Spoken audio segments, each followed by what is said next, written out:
and we need to have a politics that is, sufficiently aware that it cannot dictate the terms of social movement and, the working out of contradictions to places elsewhere in the world. Yeah, don't listen to Americans about politics. That's really not.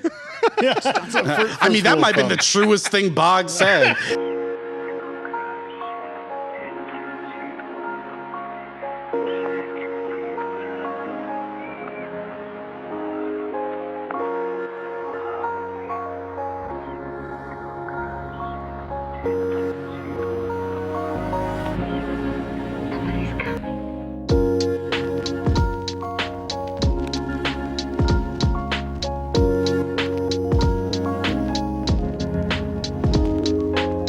Hello, this is What's Left of Philosophy. I'm Will. Here with me today is Lillian. Hi. Gil. Hello. And Owen. Hey. So today we are discussing James Boggs' 1963 pamphlet, The American Revolution, Pages from a Negro Worker's Notebook. For those of you who do not know James Boggs, he was an organic intellectual and auto worker in a Chrysler factory. I believe Boggs is the first thinker we are discussing whose training did not come from the university, but instead arose from intellectual debate within a working class organization called the Correspondence Publishing Committee, which was led by 𝙢𝙤𝙧𝙚𝙚𝙨, who longtime listeners will remember we did an episode on way back when, and Martin Glaberman. Pages from a Negro Worker's Notebook catapulted Boggs into the spotlight as a new luminary of leftist and Marxist thinking. The British philosopher and pacifist Bertrand Russell, after reading the pamphlet, wrote Boggs commending him on the power and insight he demonstrated. This began a correspondence between the two that lasted several months. Not all reactions to the pages was so favorable, as it seemed to evidence a break with Marxism, as understood by people like C.L.R. James, who took issue with Boggs' seeming rejection of the industrial working class as a revolutionary social force. Boggs instead turns to those he calls the outsiders, groups of people locked out of the labor market, as a critical source for reorganizing capitalist society along socialist lines. I do not think this critique captures the sophistication of Boggs' analyses, as it too easily suggests that he turned away from a critique of the economic foundations of capitalism and instead turns toward an amorphous notion of the most marginalized. In the time I have left, I would like to frame what I see as the core ideas of the text. I think it would be helpful to isolate three distinct yet interwoven trajectories of Boggs' thought. Boggs provides, first, a historical diagnosis, whereby he seeks to explain how and why union organizations such as the CIO rose and fell. The historical diagnosis functions as a stage setting for the second part of Boggs' thinking that I call the social theoretical diagnosis. Here, Boggs provides a contemporary explanation of the social forces within capitalist society. For Boggs, these forces are the increased domination of automation in work, the naturalization of unemployment, and the reproduction of what he calls the outsiders. Finally, Boggs situates both diagnoses within a normative framework that takes as its point of departure rights and revolution. This normative framework is essential for understanding Boggs' philosophical contribution to these debates, as he sought to unbind notions of right from national states under capitalism and instead make rights contiguous with changing economic forces. In other words, Boggs develops a novel notion of citizenship grounded in human well-being rather than national belonging. There are two key points that I want to draw to your attention in Boggs' historical diagnosis.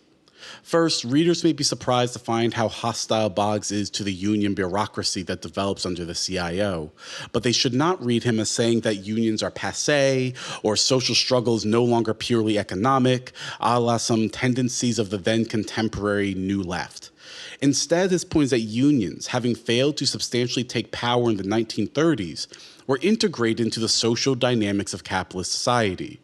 What this means is that unions engaged in trade-offs with management. Most fatally, the trade-off for wage increases at the expense of control over production was effectively a concession of rights on Boggs' view. For Boggs, a social group only has a right if they have the political control to enforce a corresponding duty of a right. By relinquishing control over production, the CIO handed over the creation of rights to capitalist management and the state. Traditional political philosophers might scoff at the idea that rights can be transferred via the organization of power rather than, say, a contract. But for Boggs, a right entails the capacity for practical action, and without that capacity, there is no right. As he pithily states, rights are what you make and what you take. And I want to be clear, so I'm very interested in this, and so I'll probably do some writing on this, but the way I understand Boggs is basically saying is, he is saying that all people need rights, but the very state of not having rights does not mean that you have a right that is being infringed upon. To have a right, you need to develop social power. And so to put this rather, succinctly, we are not born with inalienable rights. We need rights because this is what it means to be a well-functioning and whole human. But, rights are not simply abstractions. They're not existing somewhere apart from political and economic organization. The second key point follows from the first. With the loss of control over production in favor of wage increases and benefits, unions are forced to increasingly draw lines of demarcation between the employed and the unemployed. The ranks of the unemployed or the soon-to-be outsiders are locked out of engaging with the union and its employed workers. I think this is important because Boggs is giving his explanation for the fragmentation of the working-class power base in the United States. What follows from this fragmentation is also a materialist explanation of the continuing salience of race and racism in 1960s U.S. society, given that disproportionately the unemployed who will become the outsiders are urban blacks. So racial discrimination in and outside the labor market is not primarily explanatory, but it is also not merely ideological or epiphenomenal. For Boggs, it was the CIO movement that established, quote, in the American mind for the first time the idea of democracy on the job, established a framework within which Negroes could fight for equality inside the plant. It has done the same for women workers, end quote. And so the fragmentation of unions was also a fragmentation of genuine democracy. I think we could have a lot to say on how Boggs weaves together race and the naturalization of unemployment in his analysis. To briefly summarize his social theoretical diagnosis, we can see that the rise of automation for Boggs is a symptom of the helplessness of unions that are now dependent on capitalist management. Automation exacerbates internecine conflicts within the working class as the process of production produces workers with either no memory or no connection to movements aimed at political control of production. Furthermore, the raised standard of living will sharpen the divide between those who work and those who don't, as the outsiders no longer have any place to go under the expanding dominion of capital. Thus, automation is not free of the inherent contradictions of capitalism, it exacerbates them. The analytic importance of the outsiders for Boggs is a social question concerning what happens to a society with growing ranks of men and women made obsolete by production. I do not want to take up too much time. All I will say about this central concept for Boggs is that the outsiders are an ambivalent social group for him. They are a symptom of social disintegration and maladaptation, as they often must resort to crime and antisocial behaviors, since they cannot be integrated into society. But they are also the place of radical thinking, since they can, quote, only be absorbed into a totally new type of society, end quote. There's an important parallel between Boggs and the Fanon of the wretch of the earth, and I would of course love to explore this in a future episode where we discuss Fanon. The parallel is that for both Boggs and Fanon, the outsiders and lumpen proletariat, respectively, are the critical source for the total reorganization of society because, quote, they have to find a new concept of how to live and let live among human beings. The outsiders or workless people now have to turn their thoughts away from trying to outwit the machines and instead toward the organization and reorganization of society and of human relations inside society, end quote. Neither thinks this happens automatically or that the outsiders, will inevitably succeed. But it is from their vantage point that the production of new rights through revolution becomes salient. I want to conclude with a short statement on Boggs' normative framework and his continued use of the language of rights. In Boggs, we find that rights are historically mediated by the social constraints of an era. While scarcity seemed to be permanent, the right to one's very life was connected to the duty to produce. But what becomes of rights once scarcity is no longer a necessity? Boggs calls for, quote, a new declaration of human rights to fit the new age of abundance, end quote. Once rights are disarticulated from the necessities of production, we will see that new values will have to emerge in our society. And so for Boggs, rights, of necessity, must fit the existing forces of economic production.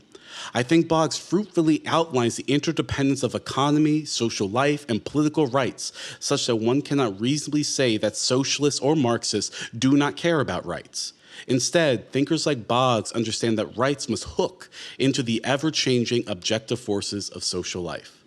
So with that rather long introduction, I want to hand it over to you all and ask, what did you all find contentious or illuminating in this reading by James Boggs? Yeah, I'll start. Thanks for the introduction, Will. That was excellent. I found this reading really exciting, actually, and it kind of shocks, to read something like this when it's 60 years old, because it does not feel anything other than completely contemporary in so many ways.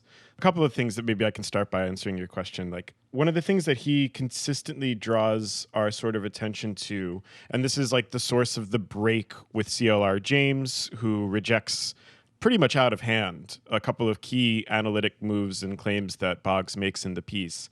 And it has to do with the centrality of workers and the sort of sites of progressive or revolutionary activity. And he takes great issue with unions, as you said. I found this to be interesting. I mean, in the present moment, we're seeing all these like successful waves of union drives across the US. And I think this is like a helpful thing then as a kind of corrective to, or maybe like as a set of warnings, right? Like it turns out that these are institutions which, yes, can give workers extraordinary amounts of power as sites of organization and as, giving them the ability to like collectively bargain and make demands, but that there are also institutions that can be co-opted quite easily. So over the course of that long first chapter of the book, he tells the story of the CIO, which in the late 30s and early 40s allows for like pretty radical demands to be made by and achieved by workers, especially in like the auto industry in Detroit. But by the time we get to the late 50s, they're fully co-opted, right? And like the stories that he tells of the kinds of like concessions that they're making are really frustrating, right? Like really like obnoxious. And I don't know, personally, I found myself being like, fuck these guys. What the hell? This is really ridiculous. But I think you said it in the introduction that the key is that they were making, even in the later days, maybe they were making demands for like small material gains, maybe a small wage increase, maybe marginal benefits here and there, but at the expense of making demands for control over the conditions of production, right? And so like that's really important. I think that unionists today should like really take that to heart, that like that should be the goal, that should be what this is about, and not just, it's nice to get a wage increase, but if it's at the expense of control over the conditions of your labor, that might not be worth it. Sooner or later, you're going to find that the union management is on the side of the bosses when it's time to make more radical demands. Yeah, so some of what he says is like really scathing, but the evolution of unions, particularly like you said in the 50s and in the early 60s. But I think it's also important, because it's easy when he's saying all this scathing stuff to lose sight of the fact that it's not like an anti-union aim. I think that he's setting out with when he writes this book, right? Because he does want to really highlight that there was this moment, particularly during the Second World War and immediately after, when there was an opening. Like, and he said there was the unions and workers had built up an incredible amount of power and leverage, and there was an opening at that moment to expand it beyond the plant floor and to make claims on political power and political power over the economy, things outside of just the production process. So one, control of the production process, obviously important, right? But there was a moment there where you can tell that there was, an immense desire that it would expand outside of that and become a broader revolutionary transformation of social and economic life. And that moment was missed, and it was missed for the reasons he goes into in great detail. So I wonder, just like to go back to your, bringing up the question today. I mean, it's not, I don't think in any world would he say like, oh yeah, don't pursue, it's not, these aren't victories, or don't pursue unionization. Totally. It's that keep a synoptic view of the political and social and economic landscape, and don't miss opportunities, to seize genuine power rather than just to be like pacified with benefits and wages, like, which are important, obviously, but not the same thing as actually possessing power. Can I ask what was the break with CLR James? That I didn't quite get that part, or I don't know about it. So the break with CLR James is that James read, and And I actually am starting to think that James might have misinterpreted the American Revolution, but he read it as Boggs completely turning against the idea that the working class was the site of a revolutionary force. So I think he read Boggs as, completely disavowing Marxism and thinking that the working class was either passé or had no role to play, and it was simply something along the lines of black people would have to go it alone as a social group. But and I'm curious to hear what you all think. Obviously, critiques are good, but I actually don't think that that's what Boggs is saying. But that's how James understood it, because James, I'm paraphrasing the name of the essay, is something like "Black people as the revolutionary force of the United States." Oh, yeah. James advocates for the Black revolutionary movement only insofar as it logically leads into the working class movement. So he calls it the bacilli. It's the ferment for the transformation of, the rejuvenation of the working class. So it would seem he's reading Boggs as saying that second step, that logical movement to the working class, doesn't happen. That it is only something like a racial nationalist movement that will transform society. And I don't interpret Boggs that way. Okay, if I could add to, I think another site of their disagreement comes out of the third chapter on classless society, where he says something like, I'm always getting asked this question, like, what is socialism, when I'm talking to workers? And he's like, well, on the classical Marxist analysis or interpretation, and we can argue, I think, also whether or not this in fact is like the standard classic line or not. But he says, on the standard Marxist line, we live in a capitalist society, industrialized as it is, to whatever degree. Socialism would be when workers seize the state and use their rule, their control over the state, to develop the forces of production to such a degree that it would become possible through the production of abundant resources to abolish commodity production and institute a classless society where all needs are met. And Boggs says, okay, but that definitely made sense to say about Europe in the middle of the 1800s, but here now in the US in the middle of the 1900s, the productive forces are developed enough, right? He's like that part where we need to have workers seize the state and develop the forces of production. That might not actually be necessary even, right? It's not and this is where the discussion about automation comes in.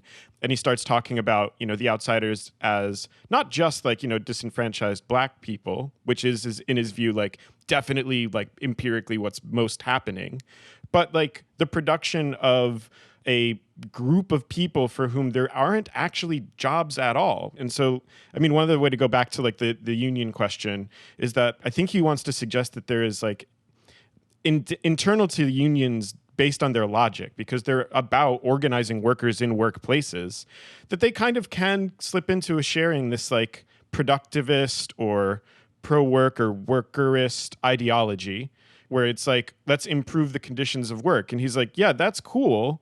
But what about a workless society, right? They can't, the opportunities afforded to us by these processes of automation mean that we should change the stakes of the discussion somewhat, instead of just being one last way of putting this is the ideal he thinks that's shared by a lot of the, let's say, conservative trade unionists in his day is that they still share the ideal of full employment. And he's like, that's He's like, we don't need to work anymore. We don't need to be working, actually.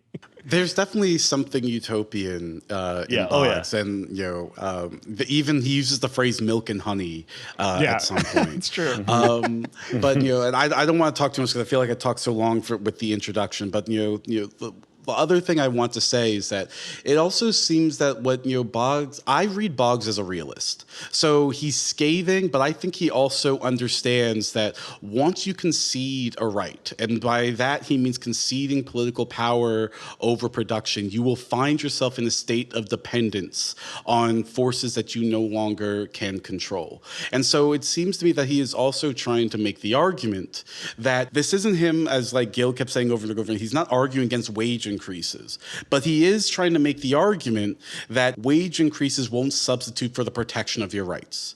You will be at the mercy of what management thinks you ought to deserve. And so he is trying to say something like, so what are our objectives here? What type of society are we making? And at least his analysis is that the current configuration of society is producing people who can no longer be integrated into the labor market. And the problem is there's no other place to send them. So this is just in and of itself a crisis. And if you think that, the point is to create a society in which you can integrate all the outsiders, he thinks constitutively what automation has done is made that impossible. And so this produces all sorts of social pathologies, not only in decrease of worker power, but he's very clear on problems of crime and social dissolution. And so I think what he's trying to say is something like, what should our horizon of vision be such that those who are outsiders actually have rights? And by rights, I think he means, the right to life, the right to the pursuit of happiness, and have the power to enforce the duty that corresponds to that right. I'm such a traditional political philosopher. I know rights entails some sort of duty on somebody. So there are norms and relations and commitments that would bind this new society together. I had a kind of different reaction to the part about unions, and I guess I just wanted to hear out what you all were saying when you kind of were starting with, I know he's scathing, but my different reaction is the following. I didn't actually think of the word scathing when I was reading it. And the potential idea that he didn't support unions despite the critiques didn't occur to me as a possible interpretation. Neither did a nationalist argument, actually. And maybe this is stating the obvious, but I actually think that the point that's being made in the first couple chapters about what would later be called by the socialist movement business unionism, I take him to be articulating a very orthodox argument about trade unions. So because we are have such a deficit in trade union organization in the US, I think that maybe it seems surprising to see such a full throttle critique of unions from someone writing in 1963, because we cheerlead them now. But I take it to be that the socialists, on the Marxist left, and most of the left really, the socialist and communist left, what he's articulating is the classical critique of trade unions. There's no language of co-optation because there's nothing to co-opt. It is a part of the system. So people see unions as intrinsically contradictory political organs of the working class, and they become potentially conservative or defensive or whatever when the conditions of production's changed, and they lack political leadership to become organs that go towards socialism in the absence of a socialist or communist movement or party that tries to influence them. So when I was reading this, I was just this is just what Marxists think about trade unions, not a particular argument against them or something surprising. So when he gets to the parts, so in the 70s, business unionism would become what the far left started calling this form of unionism that he's diagnosing already. And then there's attempts to reindustrialize. So what we now call, when you see Jane McAlevey talk about the rank and file strategy, that, this is some new thing. It's not, it's 50 years old. In the 70s, the IS, the International Socialists, started this kind of a failed industrialization strategy where they were the point is to re-democratize the unions because they have become obstacles, and various left groups, some won't on the far left, won't organize within unions, and it's an argument to make them do so or to convince them that unions are actually continue to be good things. So there's this because of business unionism in the US, there's this very persistent argument, at least that's how I understand it, about the relationship of the left to trade unions. And that's why there's a lot of movementism on the left, which I actually think this text is extremely historically important. Having read it this time, now that I have a more skeptical side eye at what I think of as movementism, movement cheerleading, I'm now seeing the historical moment in which looking at movements to be the alternative to the labor movement starts to be an attractive thing because of the conservatism of the workers' movement and the kind of break with the new left between labor and the new social movements.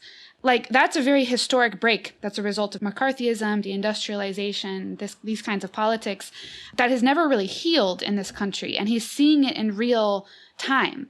And I do think there's a legitimate debate to be had with CLR James, because I didn't know that essay was a response to Boggs, because I do think that instead of arguing for a re-democratization strategy within the unions, he does offer an alternative. And that is a point of contention about the relationship to the working class. Boggs does? Yeah, like I think like the argument isn't the initiation of the rank and file strategy. It's the things Will was diagnosing, saying in the first place about turning to the unemployed and so on. And there's legitimacy to that in the moment. But I do think that's a point of, if there's a point of disagreement with James, it's probably that is what it is. Like the re-democratization of the unions, having a left project that orients on them in any way. Like it does seem like there's kind of a debate to be had there. I mean, the automation part of Boggs's account, though, seems to imply that like the unions are obsolete because workers are becoming obsolete, right? So they're not going to be, not only they're not going to be a revolutionary force, like they just won't be there because there won't be, the material, the working class base to support them.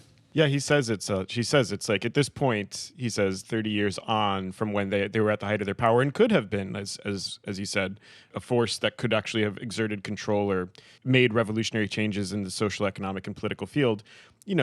He says something like, asking yourself, like, what could the unions be doing right now, or what could they have done differently? He's like, who cares? Like, it's the moment's lost, the time has passed. Yeah. The sort of opportunities afforded by like the political economy of the present have made that an obsolete question. It's not just a matter of like, this or that strategic disagreement. He thinks he's, like you said, he thinks he's being a realist about the actuality of the conjuncture. Yeah, and so I'm curious what you all think of that. So I think I should admit that Aaron Benahov, I hope I pronounced his name correctly. He's the one who kind of put me on the Boggs when I met up with him, and he was like, I read Boggs as kind of an automation theorist. This is what he was saying. Yeah. And totally. I'm wondering. So here I have two questions. One, I personally read Boggs as actually kind of ambivalent about automation. He thinks that there's a negative, but there's a potential possibility. So I don't read him as a sort of a techno-optimist, that automation will automatically lead to the land of peace, security, milk and honey, etc. But I'm wondering how you all read the role of automation and what's going on in Boggs. My second point that I find kind of interesting here is that it seems that also Boggs, I really love this. He is also saying, let's talk seriously about what unemployment is. There's a way of theorizing unemployment as a natural outcome or equilibrium of an economic system, that there's some base amount of good unemployment that will stabilize market prices, goods, etc. I'm really just thinking of, I forget his name, but he's one of the bad people out there. He's like, if we want to solve inflation, we need 5% unemployment. Oh, Larry Summers. Larry Summers just said this. Yeah, the good old Larry Summers. Just come straight out and say it. Larry. And good old Larry. And Boggs seems to be saying another thing that we need to be thinking about on our political horizon is denaturalizing the notion of unemployment as a natural outcome, as an inevitable outcome. He says something like the CIO failed to solve the problem of unemployment. Boggs does not think that you solve the problem of unemployment by trying to get employment as high as possible. In fact, this is where things get kind of tricky. I think he thinks it's a rigged game, that you will run up against objective constraints, and you are already conceding the idea that unemployment is a necessary fact of social life, and that this unemployment is, you're actually saying, is something that should be a permanent feature of this system, and that will inevitably create these contradictions and fractures within the working class. So I'm wondering what you all think. One, is Boggs a techno-optimist? Can I say two questions, and apologies for having gone on a monologue and then just asking these, but I'll make it quick. What I love about this is that I think there's a reason, a normative argument almost, or surrounding social rights, that is an argument for revolution that is very distinct to capitalist societies. And it's the one I want to be making myself. So maybe I'm just reading too much into it. What I really like about this text is the argument that you either overcome, whether you want to call them contradictions or these secular trends towards automation and unemployment, or they will outrun the political institutions that you take to try to contain them. And like, I think if you see that as a genuine problem and as a harm that is going to be done to people that you can't just rectify by like reskilling and putting people in different, the system isn't just going to naturally reabsorb people. There has to be a moral argument for why this is fucked up. Like that's, and I wonder what that is. I think it has to do with the rights and capacities thing. I just don't know. And then the other part of it is like, I don't know about techno-optimism. I think there's a contradiction in what he says about like wanting worklessness. And then like at the end of the text, he's like in maybe like one of the last chapters on work, he's like, yeah, but the unemployed like don't have any like dignity or work ethic. And like, they don't have, they need some structure in their lives. So what are we going to do with them? And like, I think that's like something he warns against falling into idleness. Yeah. Yeah, like I wonder what, there's a lot, like worklessness is like kind of fashionable right now. And like, I'm wondering, like he says that, and there's something to that, like we just can't wallow. So. Yeah, I don't see like any techno optimism, because the automation process is what ends up generating this increasingly large class of like an underclass of what he calls the outsiders, right? There's those that are inside the workforce, right? And then there's those that are either pushed outside of the workforce by changes like, technological changes, or they're never even able to enter it in the first place because of successive generations. Like, it seems to me, there's nothing inherently optimistic about it, because everything hinges on the extent to which those that are outside, those that are pushed outside of employment, that those outsiders, that underclass, are able to organize and unite in some kind of way. Right? Because just on their own, there is nothing about like the creation of a larger and larger underclass that will in and of itself like join up with workers and create something. And in fact, what we saw historically, if only, is that this. Yeah, if only. Yeah, exactly. Yeah, exactly. What we saw historically, right, is that the state and capital were actually incredibly adept at dealing with this increasing surplus population coming out of cities like Detroit and Chicago, which is that. You incarcerate and you police and you build a whole system of mass incarceration integrated into capital in the state. And that's one way, at least provisionally, right? Like that's one way to address this. Yeah. So that's why I don't see the optimism in that. Yeah. No, I agree. I'm also just thinking about Lillian's question. Like, it's actually wild reading Boggs, and he's like, these people, they don't work. It almost sounds like he's like, they got loose values. They haven't, broken the sweat on their brow. They're just playing cards on the corner. And it's like, oh no, I feel like I've heard things like this from Black conservatives, just like, you need to learn some work ethic. But yeah. I think that, what he's reaching towards is with this generation of new rights and capacities that's not grounded in or linked to your ability to produce, it would be, and I know it sounds hokey, but I don't think that it is, because he has this real understanding of rights as capacity. It would be a new type of moral community. So in another essay, and I'll post the bibliography information, he has a speech called Towards a New Concept of Citizenship. And basically what he comes down to is we need a citizenship that is grounded in the historical relations humanity owes to itself. And so it would not be something like, he seems to think that generating the social formation, economic formation for this new type of moral community, people would still do things. He's like, people fishing would still come up with ideas. People, engaging their hobbies would still come up with ideas. But, the work, if you want to still call it work, would be the constant creation of institutions that would, make these rights enforceable, make them, make these duties that we owe to one another actually empirically salient, rather than simply, moral slogans, love your neighbor, etc.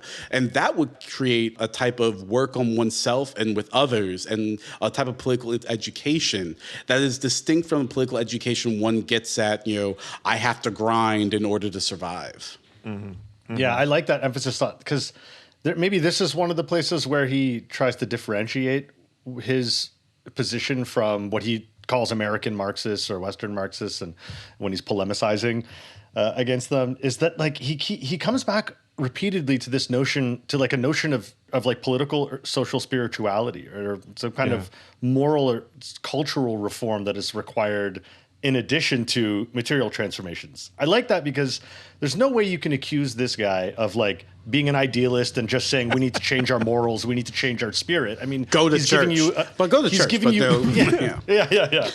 But he's giving you like a meticulous account of, you know, the material transformations over the last like, you know, a few decades, and saying like these are the imperatives that are not just kind of economic and political imperatives. If we're going to get beyond this, right, there's also these sort of like moral or spiritual imperatives that derive from, or that come from the fact that if you grow up, as he puts it, how's he put it? I've read it here. He says, we have to overcome the accumulated corruption in every American, right? And he uses this language over and over again. Love a good corruption language. Exactly. This accumulated corruption. I was thrilled. You know how I feel. And it's like you grow up in a class society, you have this accumulated corruption inside of you. And he says this is also, you know, this accumulated corruption is also part of what's behind the, you know, more established unions becoming more interested in like being comfortable and being full than in actually controlling their own destinies. Yeah. Yeah. I wanted to return to the optimism question because, like, I think all of us agree he's not an techno-optimist, right? At the same time, he's like, this technological development creates the conditions for the possibility of classless communism, right? So that's cool. But unless, you know, unless we relate to this properly, like, let's go, right? But I love that we're all just like, let's go. Let's go, of course. You know, Next.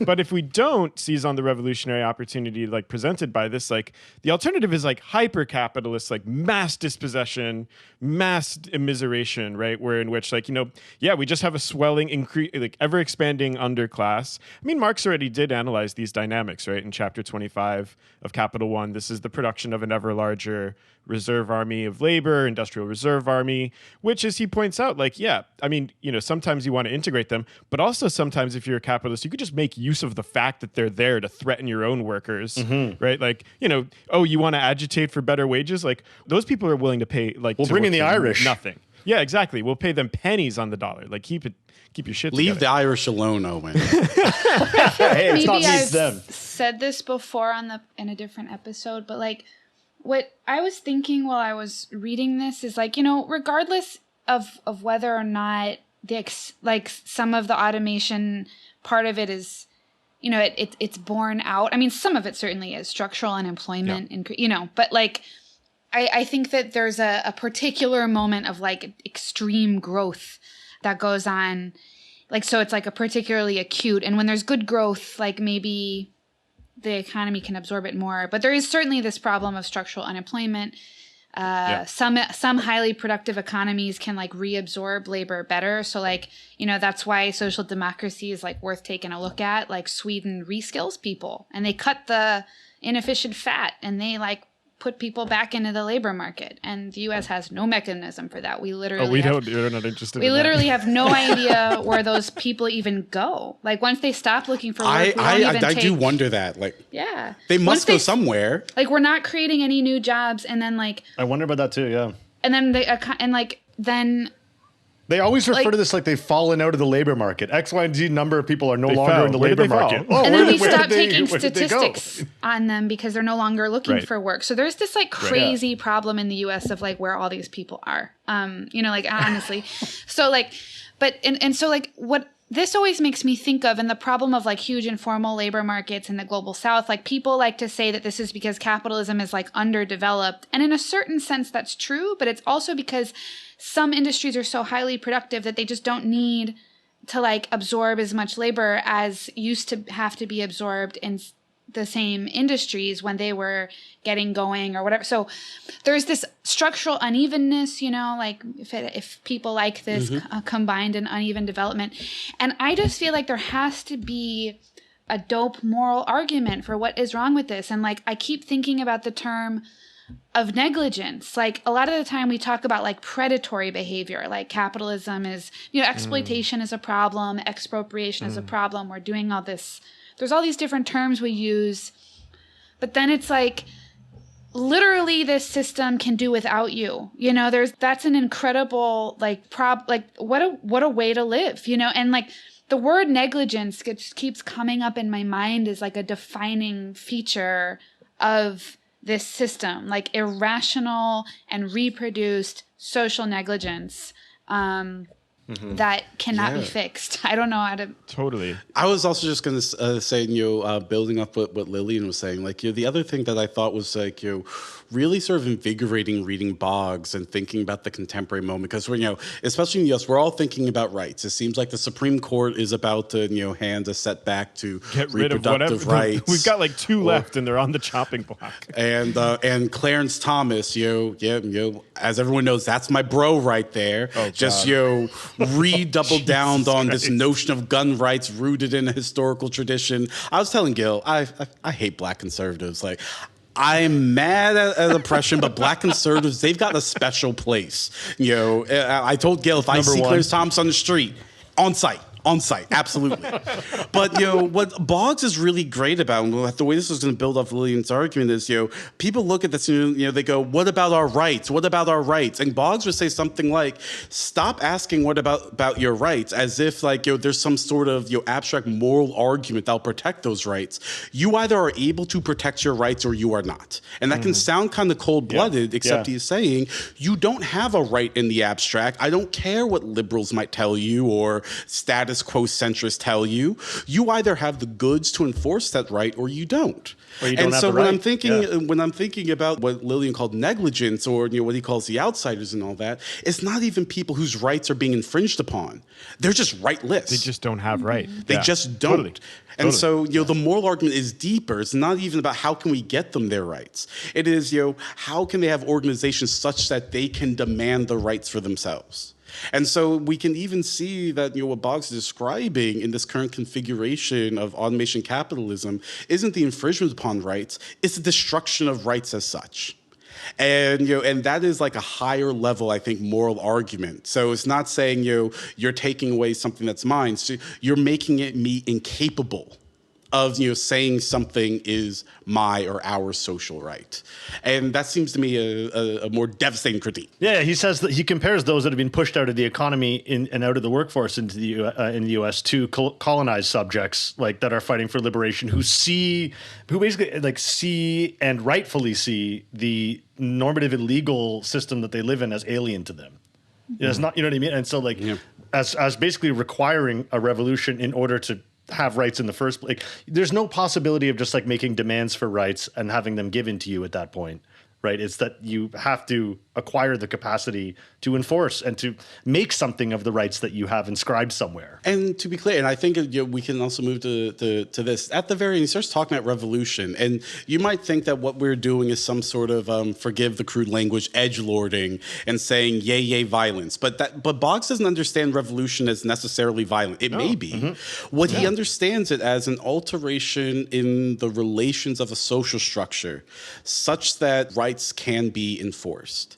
And so what I think is also important here is, he is making the argument that if rights are transformable in this register of what social power do you have, then it's not a question of how can we integrate these people to swear allegiance to a legal order that actually swears no allegiance to them.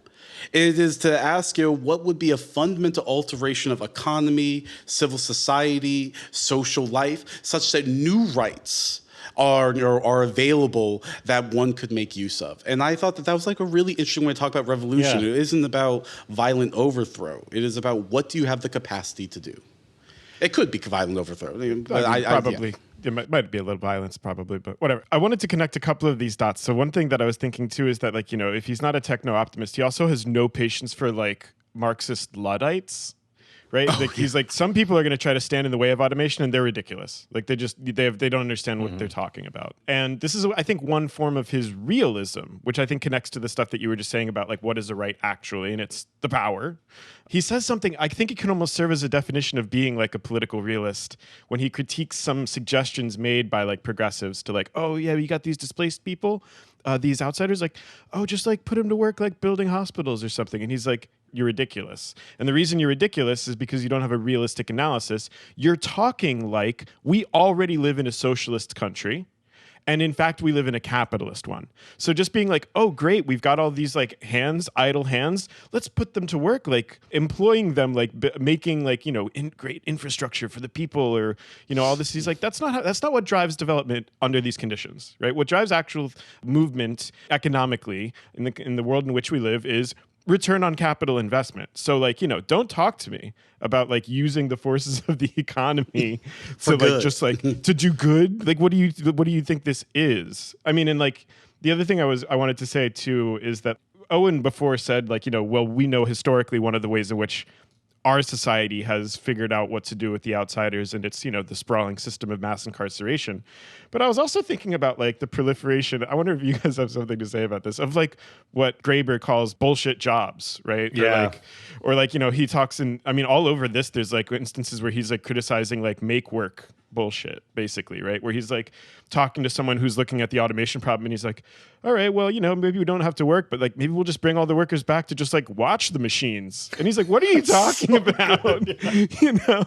But he also says at some point, like, we all know what it's like to like be working, scare quotes, and like, oh, here comes the supervisor and someone's like, all right, look busy. That was me in Target. Whenever my supervisor came, like, oh yeah, no, I'm still putting these Doritos on the shelf. Yeah. Oh no. So it's so fulfilling. I learned so much from that. Thank you. But there's that. There's secretarial work. There's what like Graeber calls like duct tape jobs that are like fixing but not really fixing problems that we could solve once and for all, and just continuing to do that. Like, this is a way of like reabsorbing into like something like a formal economy, this kind of surplus in a way that's like, I don't know, allows for like the dissipation of the structural antagonism, but while, retaining it in principle. And then at the same time, as Lillian, you were saying, like, I mean, one of like the myths of like, if you buy like the sort of standard economic story, is that like the development and industrialization of countries in the global south will take the route of increasing formalization of labor. And that's just not been true. It's not been true for a half a century. Informal economies and labor pools are like fully part and parcel of the functioning of these places that have been become highly industrialized in the past couple decades. And, maybe that's a problem. It's we're also actually true interested in in advanced capitalist countries that don't have very strong true. labor market protections. I think somebody wrote, is it Alex Hochuli? He wrote an article called The Brazilianization of the World that like, I don't know, made a lot of sense to me politically and economically. I mean, I think that like the one thing that like this makes me think about a lot is just on whether or not development is desirable. So like, I'm just going to say, I think it is desirable, but like, I wonder if there are paths that are not capitalist economic development. Like, I feel like that's kind of what Boggs is inviting us to ask. And I'm not sure it's exactly what he meant, but like, when he has these tensions where he's like, work less, or like, but we also need some structure, and like you can't use, like, we live in a capitalist society, not a socialist society, so you can't just like think full employment is going to solve this problem. Like, I think all of that is really right for the most part, and I think that he gets the dynamism of the system in a way that like, probably other labor movement people at the time didn't. It just makes me wonder, like, is there a different model of development that isn't capitalist development? Because when we say workless, it's like there has to be a way of bringing automation and high levels of labor productivity to everyone and like making it work for them. Otherwise, like, there's no point in talking about that. Like, what are you going to do? Re-peasantize people? And then like some people have high, so like there has to be a way. That doesn't sound great. No, like some people are just going to eat shit and the other people are just going to be workless. And then we're going to be like, oh, that's good. They have their traditions. That's nice. And then we get to, At least they have their traditions. They love it. They love it. Well, They've been doing it for centuries. I won't ask why. We're not Eurocentric anymore. You can have your traditions. We're just going to work less and you guys can do what you do, like whatever. So there's a meta question about how to develop in a way that doesn't create these structural contradictions. And like, I wondered a little bit if he was kind of an accelerationist, but I was like, I don't know. I'm not necessarily, but There is a really interesting question about the political imagination it takes to do something like that. Because when he's telling people, like, stop thinking you can prevent this, the only answer to that question is we have to actually do something to facilitate it in the right way. I wonder if part of the answer to this question is, and this is the part we haven't touched on so much yet, is, the book takes a hard turn towards internationalism, especially when talking about war, talking about, revolutions elsewhere. He explicitly talks about Latin America, which was really interesting reading now because, we're now getting, for once, like some good news coming from somewhere in the world. Yes. Another pink tide, as it were. And, his counsel is basically there. One, no one can say whether this will be ultimately successful, but you sitting here in the States have really nothing to say about this. You don't have a right to meddle. And so the reason why I think this is partially an answer to the question is, it seems like the way that he is thinking is that, organically, and organically does not mean automatically. It just means according to the social conditions in that specific space that, these types of movements will arise. And the best that one can do is to try not to be in the way of those movements. And he seems to think that these movements will have to have a leftward direction. And so for him, at least in his mind, this short pamphlet, this also starts to solve the problem of, is there going to be butting heads? How are these going to relate to one another? But he definitely thinks that globally, with attention to due specificism of the particular constraints in geographic areas, et cetera, that politics needs to be put in command of economy.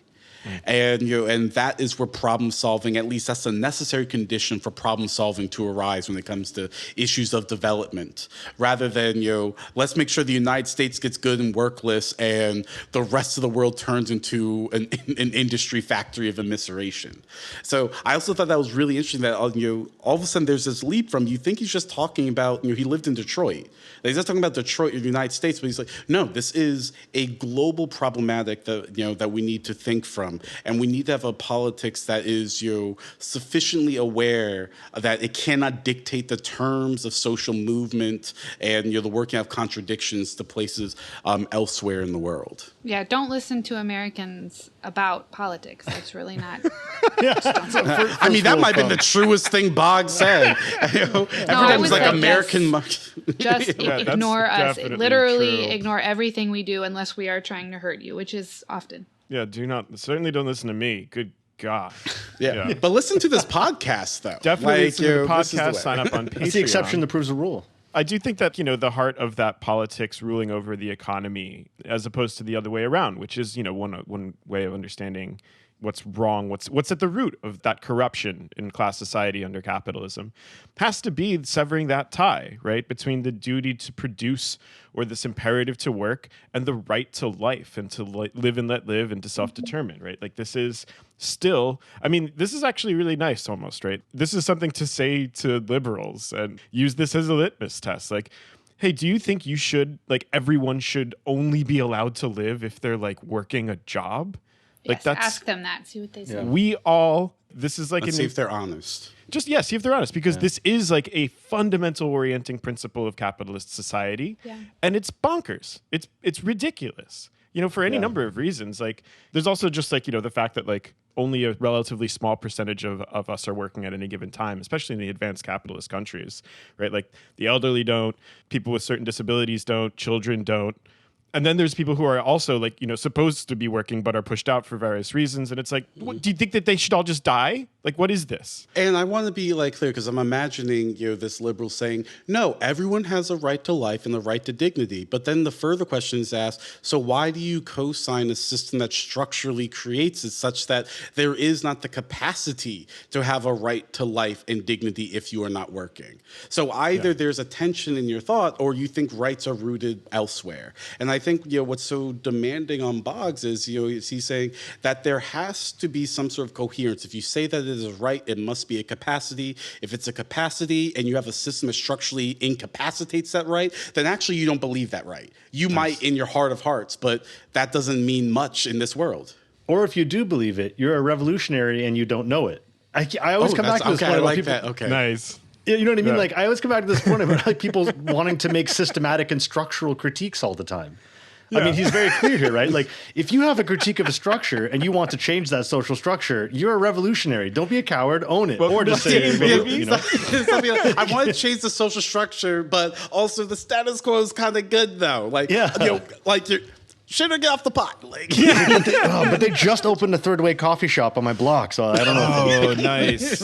So who could tell? Who could Get some macchiatos. Yeah.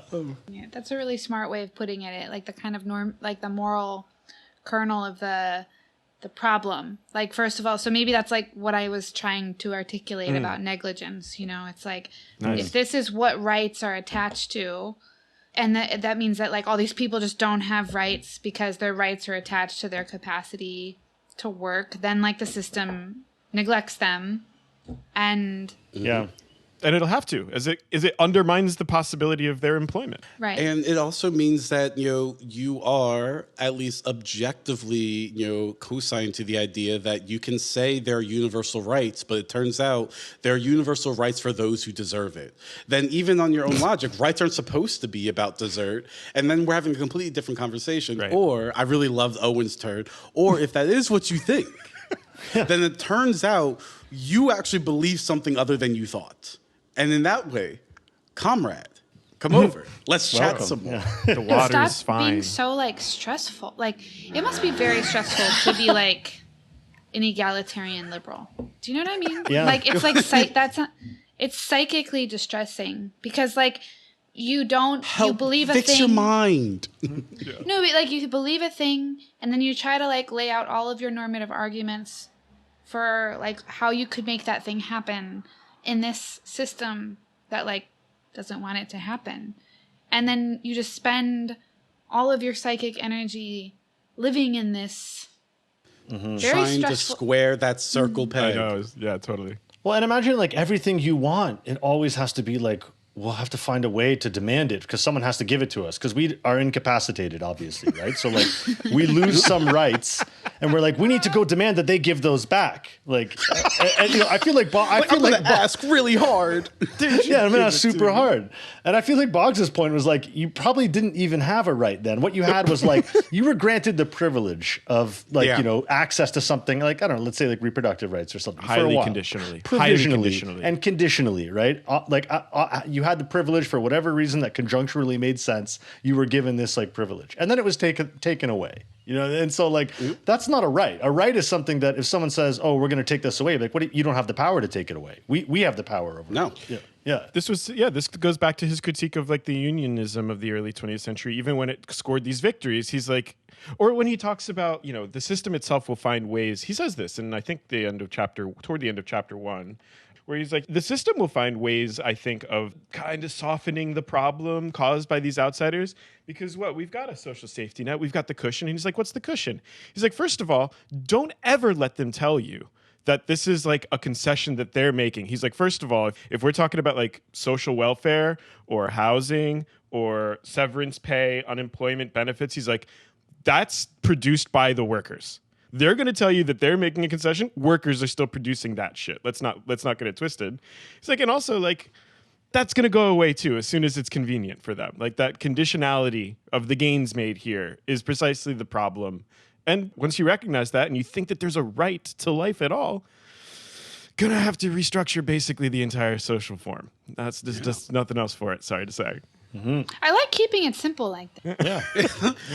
And just the last thing I will say is, what was really great about reading Boggs, it's not just like, he's really smart, but like I strive to have the clarity of writing style incredible that he has. And I know I'll probably never get there, but God, this was a breath of fresh air. And I'm saying that because I'm gonna torch y'all in the future when we read Ernst Bloch. It's sorry. I had a moment though where I was just exactly on that point reading Boggs and thinking to myself like, does nobody else that I read actually ever tell me what they think? Because I feel like on every page I know exactly what this person thinks. Like it's amazing. I know what's historically informing their position. I know what they want. I know why they think what they want's justified, and it's never lost track of. So good.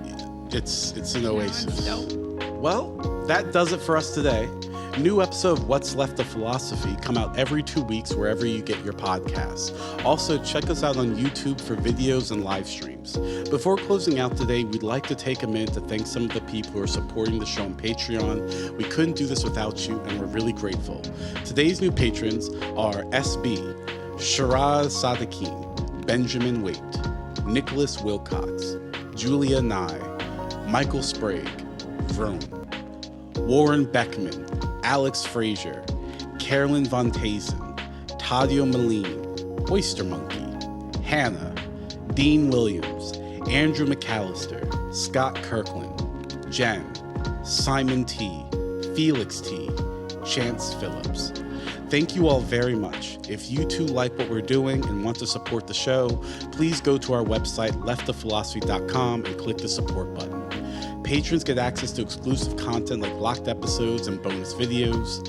You can also support us by buying some What's Left of Philosophy merch, which you can also find through our website. Follow us on Twitter at @LeftOfPhil, and don't forget to leave us good reviews and comments on your podcast app. With that, thanks for listening, and we'll talk to you next time. Bye-bye. Bye.